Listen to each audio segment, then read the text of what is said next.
This press conference is to raise awareness in our community of all the resources and all the help and the support that we can give the victims.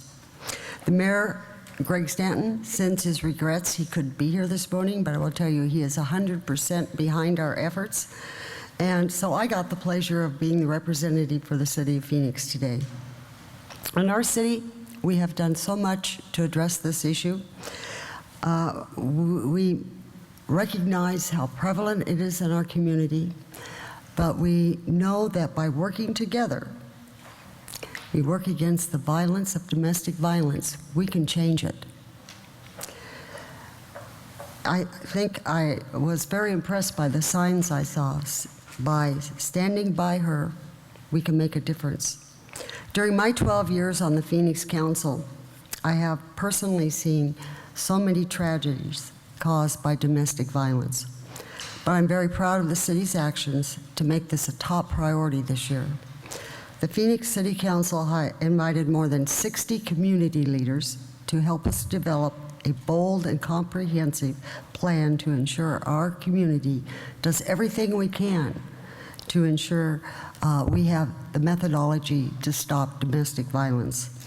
The result was a roadmap to excellence. It's a 5-year plan implementing strategies within the agencies and throughout the city.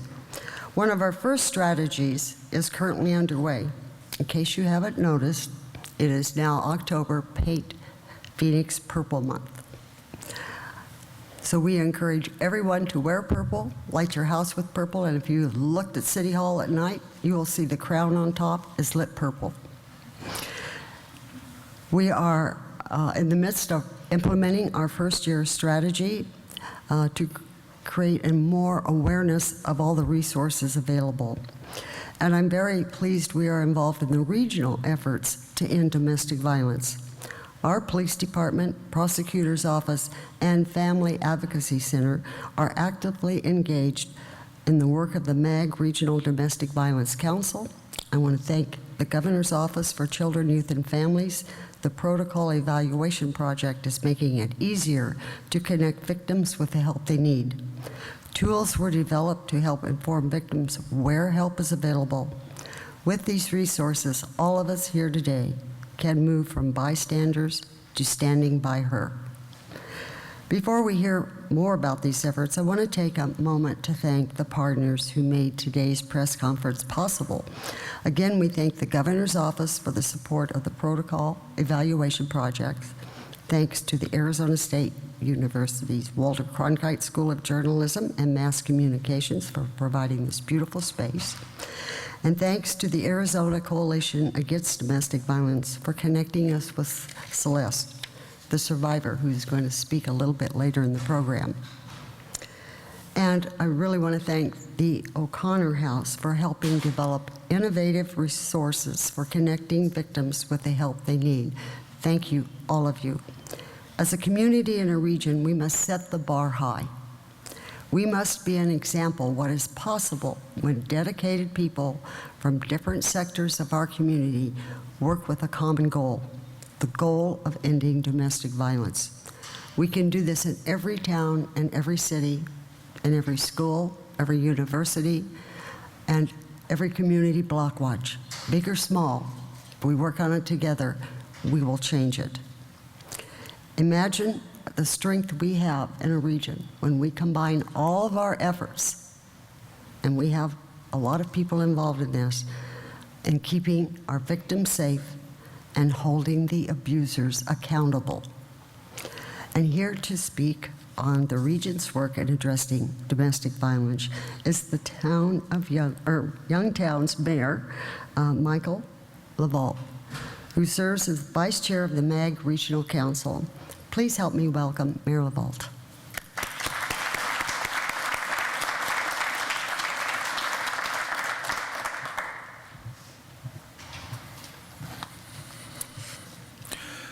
Good morning, and thank you for coming out to address such an important issue to our community. Councilwoman Williams, I want to thank you and the rest of your council and your mayor for taking a lead on such an important issue. Once again, we see our central city, Phoenix, leading and being an inspiration for the rest of the communities in the valley. It's important that all of our communities figure out ways to do more to stand by the victims of domestic abuse. You know, as a child and as a teenager growing up on the south side of Chicago, I witnessed domestic violence, and I can tell you that those memories haunt me still today. And again, then as mayor of Youngtown these past 6 years, in the dozens of ride-alongs I've done with my police department, I've unfortunately had to witness domestic violence again. It's destructive. It causes destruction for people of all ages. It transcends age and transcends race, transcends faith. Domestic violence is a plague on our communities that does damage to all of us. You know, my town, Youngtown, was the original retirement community in the country, actually predating the Sun Cities. Was incepted in 1954, actually incorporated in 1960. In 1998, my community lost its age overlay. And since 1998, we've seen our demographics change dramatically so that now we are a true microcosm of the valley. So all of the good things that happen in the valley happen in Youngtown. Unfortunately, all of the bad things that happen in the valley also happen in Youngtown, and that includes domestic violence. It's going to take an effort by all of us, whether you're talking about, as I refer to them, seasoned citizens or young families. We all have to work together to rid our communities of the plague of domestic violence. I think I can safely say that all of the elected officials in the valley want the same things that I want in terms of assuring our families that their homes are safe and secure. We want our police officers to be safe and secure while they're patrolling the streets. Research indicates that as many as 1 woman in 4 faces the issue of domestic violence. That means that our neighbors, our families, our coworkers, we all know someone that has been touched by domestic violence or perhaps is currently having to live with it today.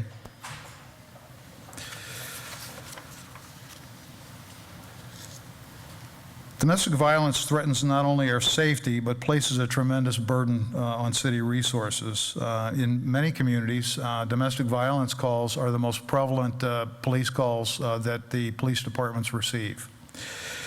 Unfortunately, they're also inherently the most dangerous calls that police receive. Often a police officer shows up to the scene of a 911 call regarding domestic violence and finds him or herself in the middle of a fight between 2 domestic partners. Domestic violence, in addition, causes damage not just in human terms, but also in dollars and cents terms. A recent MAG study found that the region already spends between $18 and $26 million per year in the criminal justice system responding to domestic violence.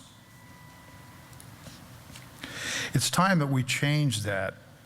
And the theme of today's press conference is to facilitate that change and take us from bystander to standing by her. In a moment, we're going to hear from a domestic violence survivor who knows how difficult it can be to finally escape from an abuser.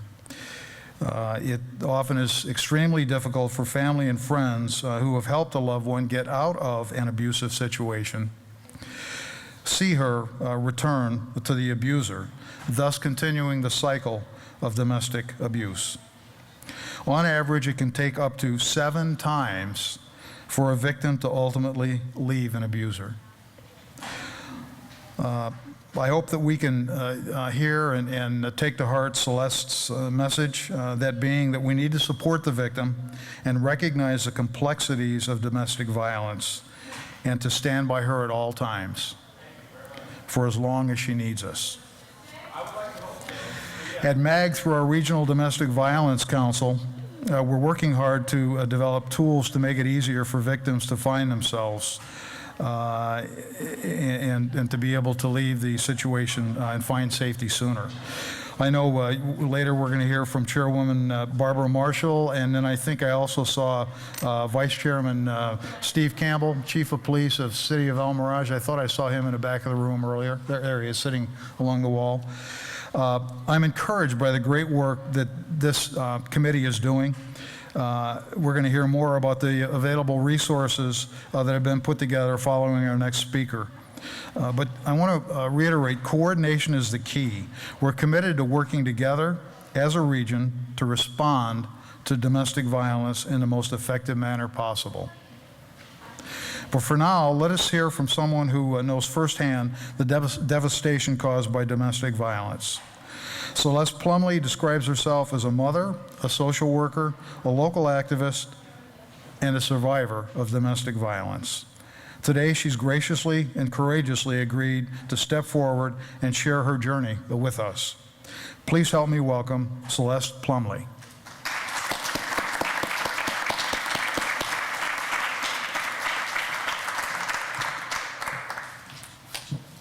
Thank you. Thank you, Mayor LaVault. I was a 19-year-old college sophomore, majoring in dance and psychology, feeling optimistic and excited about my life and my future, when one January afternoon, a young man came over and introduced himself to me. He seemed interesting and adventurous, and I was immediately taken with his charm.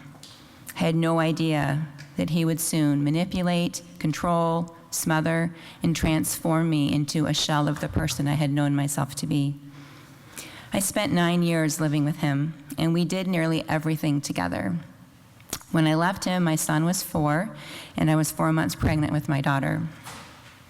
People thought we just liked being together all the time, but the reality was that he wouldn't let me out of his sight. Abusers permeate their victims' lives and find multiple ways to control, belittle, negate, and obliterate those who love them the most. For me, the abuse was verbal, emotional, financial, physical, and sexual. I was threatened, I was strangled. He punched me in the stomach during my second pregnancy. He accused me, he undermined me, he raped me, and essentially he hated me throughout the relationship. But he said that he loved me. And while I was submersed in this living nightmare that he had created for me, I believed that his love was real. I felt totally alone during this time and recognize now that the people who cared about me didn't know how to help. My parents were wonderful and loved me through all of it. They were there when I called and offered to help me when I was at my lowest points. When I left, my dad drove for 2 days to pick me and my son up and take us back to the family that loved us. I had friends and coworkers who saw what I was going through, at least the more superficial aspects of it, and they dropped hints that they understood. I didn't know that I was experiencing domestic violence until after I left. I knew that my life mattered to other people, but I couldn't see any way out of the nightmare. This is an excerpt of a journal that I wrote about 1.5 years into the relationship, August of 1994. I'm tired of feeling like I'm not what he wants. If I'm not enough while I'm growing and learning, at what point will I be? I'm very aware of my faults and flaws, but I don't like feeling that I have to hide them in order to keep him in love with me. I wonder if he, in his attempts to make me a better person, is actually stopping me from finding that content place. So I often hear people blame the victims and asking them why they don't leave these relationships. And there's a misconception that domestic violence is mutual, with both parties equally responsible and equally engaged. Some people think that if a woman doesn't leave, she must want what she's getting from her partner, and there's no reason to feel bad for her or to do anything about it. The reality, though, is that abusers are brainwashers. My abuser called me or visited me at work every day. He watched my every move when we were out with people, so later he could comment on who I looked at, who I talked to, and everything I did. Eventually, he got to the point where he claimed to know everything I was thinking at all times, so even my inner thoughts were not my own. He was able to convince me that what I believed and saw wasn't real, to the point that I thought I had no idea what was true in the world, and that I was truly crazy, and I became suicidal. I wrote this in January of 2001, 8 years into the relationship. I know that I know better than this. This thing isn't mine. I haven't made any progress. All my ideas are wrong. I have no options. I have no right to speak. I am so angry. Everything I say is stupid. I am so wrong and have so many serious things to think about. I have no business talking about the time or the weather. I'm no fun. I can't even play right. I'm in no position to raise and direct a child. The world would be better off if I wasn't here. All I do is hurt people. I can't explain anything. I don't know what I want or how to get it. There were many bystanders in my life while I was experiencing abuse. And so bystanders are people who watch something happen without getting involved. Some people wanted to help and didn't know how. Others thought it wasn't their business to get involved. But it's imperative that people move from bystanders to standing by victims of domestic violence. Victims need to be believed and supported and to have a place to turn when they need it. Women are not ready to get out of these situations and end these relationships until they decide that they are. Some never leave for a variety of reasons, but find ways to cope and survive within the relationships. Education can help victims understand what they're going through, but no one will leave abuse successfully if someone is pushing them to do so. For me, I told my parents for years that I would leave eventually, but I just wasn't ready. I didn't know what I was waiting for, but I was waiting for something. When the time came that I was ready to leave, and I finally did, I knew what that magic element was. I ran out of hope. I stopped thinking that someday it would get better, and I realized that there was no right thing that I could ever do to make everything good. I was tired of that life and knew that the only way out was to leave it behind. I reached that point not when I had the worst experience of my life, but when I realized that the only way I was going to get out was on my own 2 feet, because I decided to. Up until that point, if anyone would have told me I should go, it wouldn't have mattered. If anyone would have forced me to leave, I would have only gone back. Those who knew me and saw what I was experiencing wanted me to leave, but none of them understood how deeply entrenched I was in the situation, and they could not talk to me in a way that reached through the brainwashing and through my own determination to do what I thought was right and to make the relationship work. To answer the question, why didn't I just leave? I stayed because I felt responsible for what was happening to me. I believed that I needed to be a better person, that I needed to be stronger, I needed to be nicer, I needed to change, that I needed to change. We are all told that relationships aren't easy and that they take work, and it's true when both parties are rational people. But when someone has power and control over another, there is an abuser and there is a victim.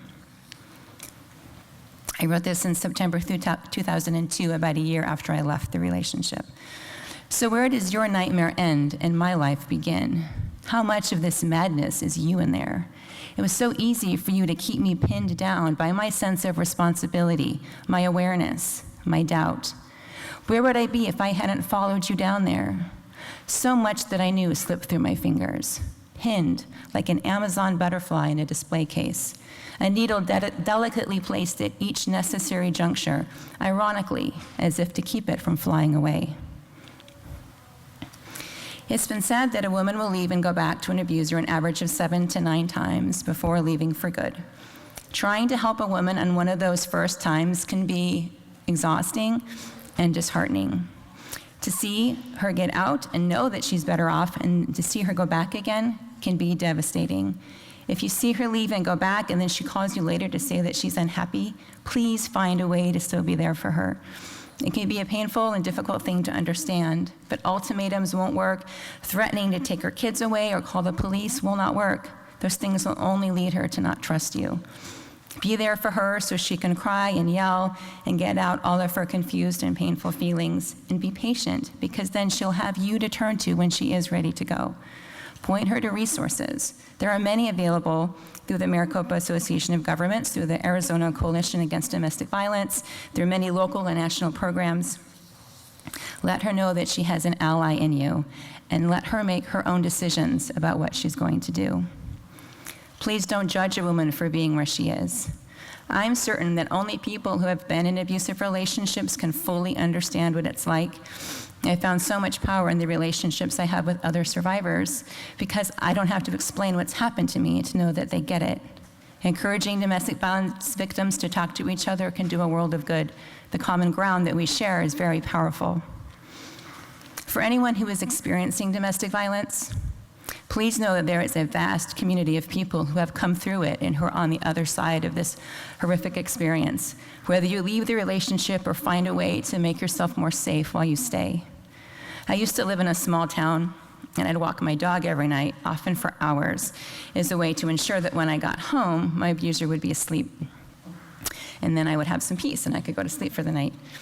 I used to look in the windows of the houses in my neighborhood and wonder about the people inside. I imagined mothers who were free to have neighbors over for coffee, young children who went to preschool, homes that were full of love and honesty and kindness. I wanted those things for myself, and I didn't have them. And wanting something different, something healthy and happy for myself and my children, is what I clung to as I escaped. Through my doubts and my fears, it was that vision of myself living the life I wanted that kept me going.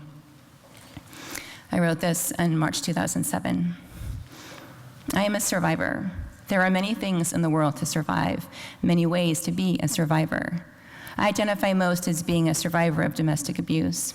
I was with a man for 9 years who made my life a waking nightmare and drugged me into pervasive craziness that I didn't know existed. Then I left. I survived. It's a badge I'm just learning to wear proudly. Not proud that I was ever in that hell, but proud that I survived. But what does it mean to survive? Is it outlasting something, enduring it until it's gone, or is it also accepting it?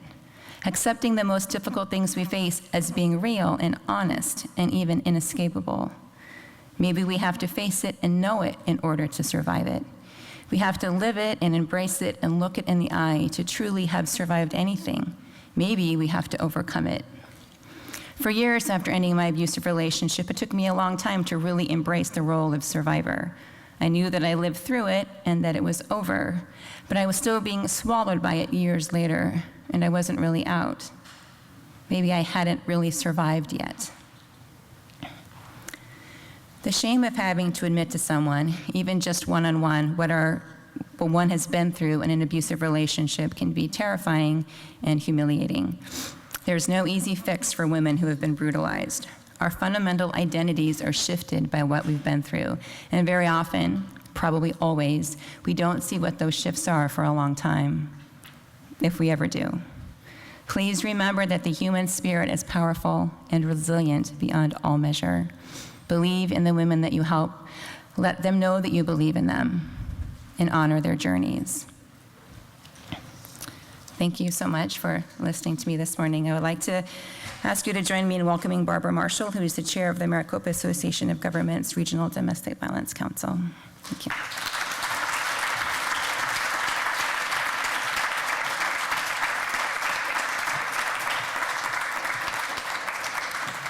Thank you, Celeste, for having the courage to share your story with us. It really does take tremendous courage to stand in front of a group of strangers and tell a personal story like that. Thank you for being here, and you are a shining light for those who are going through similar situations. An example of how they can find the resources and help they need to get out of those abusive situations. Another survivor, Marie, is also in the audience today. Marie has survived the loss of loved ones. The loss of loved ones to domestic violence. And thank you, Marie and Celeste, for making yourselves available for interviews at the conclusion of the press conference. I also want to thank Councilwoman Williams and Mayor LaVault for being here today, and all the other community leaders who I see in the audience. We still have a lot of work to do, and we can only do that with strong leaders. So thank you for your continuing support. As a prosecutor with the Maricopa County Attorney's Office, I have seen firsthand the destruction that domestic violence can cause. Domestic violence destroys lives. That's a given. Research shows that 80% of domestic violence offenses are initially charged as misdemeanors.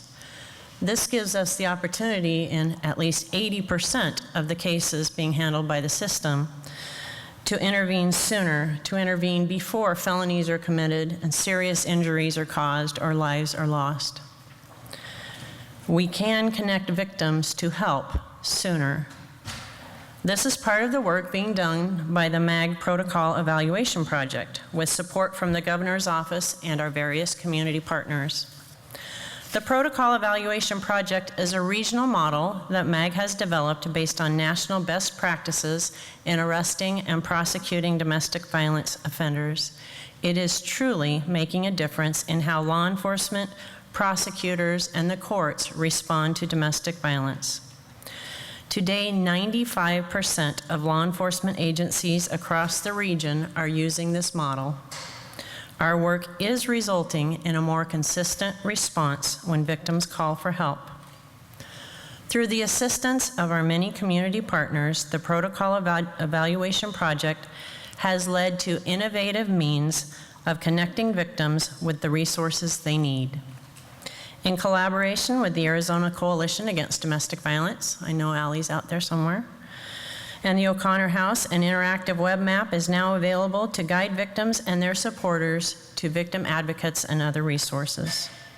This tool is now accessible by computer and smartphone by going to www.finddvservices.com. I'm going to ask you what that is in a minute.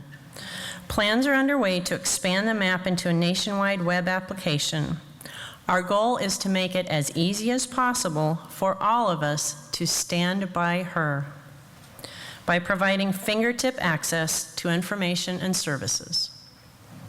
This tool is designed not so much for victims who may put themselves at risk if they're using a computer, but for the friends and family who are standing by her, who can help guide her to nearby resources and hopefully get her out of an abusive situation sooner rather than later. So now we call on all of you to join us in taking action against domestic violence. Help us move from being bystanders to standing by her. Please share this new resource with anyone you believe can benefit from it. Again, it's www.finddvservices.com. What was that?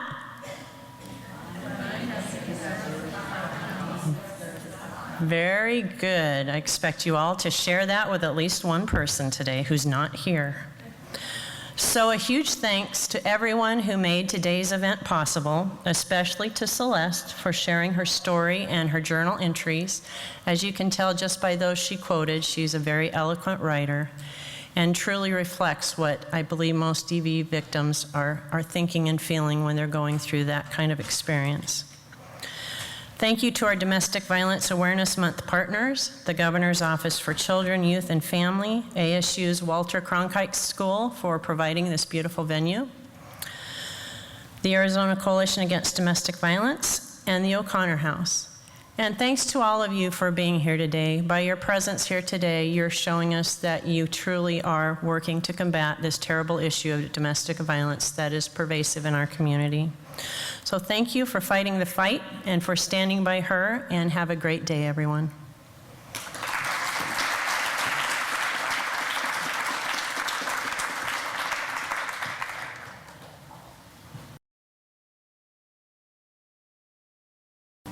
So the question was, I think, if I had called the police or what kind of happened with the man who abused me. I didn't ever call the police. I knew, as what happens, I know for a fact with a lot of victims, is as soon as I told anybody that I would be in greater danger. And so I didn't tell anybody. Nobody really knew what was going on directly from me, anything that I ever said to anybody. So once I left, he called me, he emailed me, he sent me letters, but I haven't seen him since then. It was almost exactly 12 years ago when I left. And so he's contacted my children. He hasn't exactly completely left me alone, but I'm very fortunate in the fact that that we were not ever married, and so there wasn't any need for any legal proceedings or anything like that. So he's just out there. But I'm sorry. They were affected by domestic violence? Yes, they were. So my son was 4.5 when we left. I was pregnant with my daughter, so she's never met her father. And they've been affected. My son was very angry. What his father did with him was kind of forced him to turn against me at 3, 4 years old, and sort of call me names and say mean things to me. And so for my little son, it was very, very difficult. And so he was very angry for several years. But he got some therapy. He had me doing everything that I could to be supportive and loving and give him a stable, nurturing home. So he's 16 now. My daughter's 11. They're both doing very well. It's something that we're very aware of it being part of our family, that this is our history, and who their father is. But fortunately, we've been able to move forward, and we're very tight threesome. So that's been a blessing. Thanks. Any other questions? Great. Oh wait, there's one.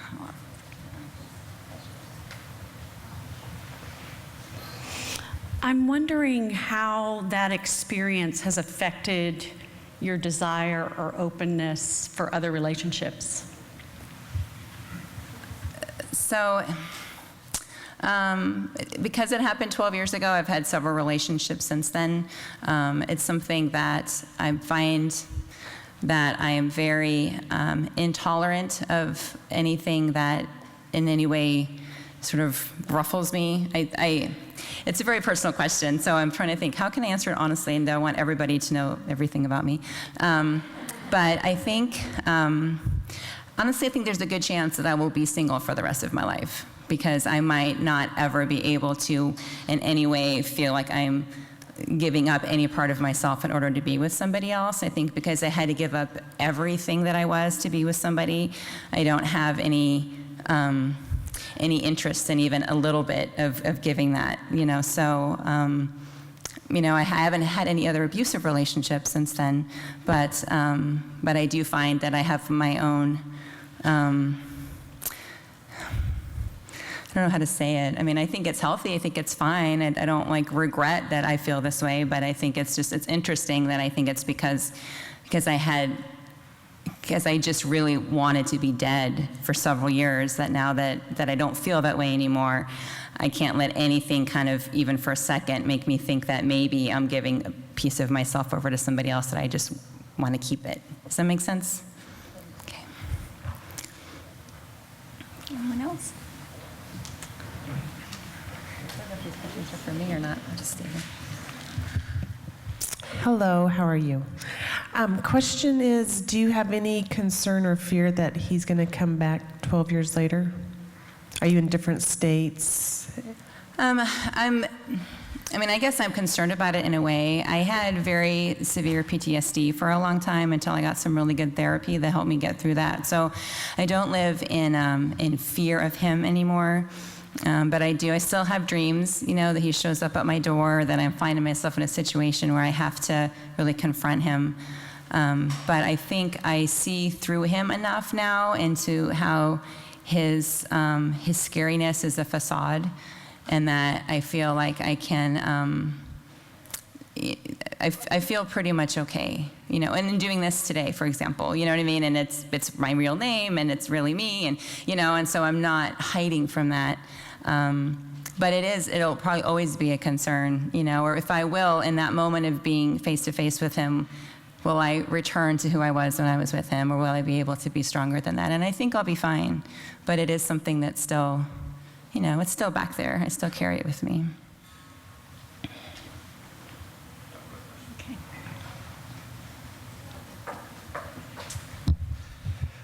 Good morning. We're with the Purple Ribbon Council, and our focus is primarily on, through our Bloom program, on the development of healthy relationships within the high school population. Through MAG and your programs, or any of your programs, kind of reaching down to not just from the mom in the house who it's happening to, but those younger kids like in high school. I might just make you guys answer that one. That's okay. No, there has been a lot of emphasis on dating relationships, which obviously would be targeted towards many high schoolers. Renee, Amy, would you like to address specifically what Meg's doing? I want to say something too. Okay. Yes, thank you for that question. It's a very important question. I know there's a lot of conversation about the need to provide more education to junior high and high school, college age, to really be able to recognize the signs of a healthy relationship and those that are not. A few years ago, we put together the Web of Friends website, which is still available online to provide resources to teenagers in a way that was using a medium they would use, because we did focus groups and they said, we're not necessarily going to pick up a brochure or necessarily talk to someone, but we'll go online and look for information. So that is still available, and it's at www.weboffriends.org. And then Celeste had going. Thank you. I just wanted to make a comment that when I was a teenager and a young adult, I didn't drink, I didn't smoke, I didn't do drugs. Like, I knew all those things were bad for me. Like, got those messages, and I was very excited about my future and my life, and I didn't want to do anything that was going to get in the way of that. Had I at that time been educated on dating violence and healthy and unhealthy relationships, then in those very early years, again, I was 19 when I met him, as a sophomore in college, I would have said, oh, like, this guy is, from where I was thinking, I feel a little uncomfortable with him. I'm not sure. Maybe I just need to be better and better and better. Like I said earlier, I was talking about that. I would have said, oh, I went to that.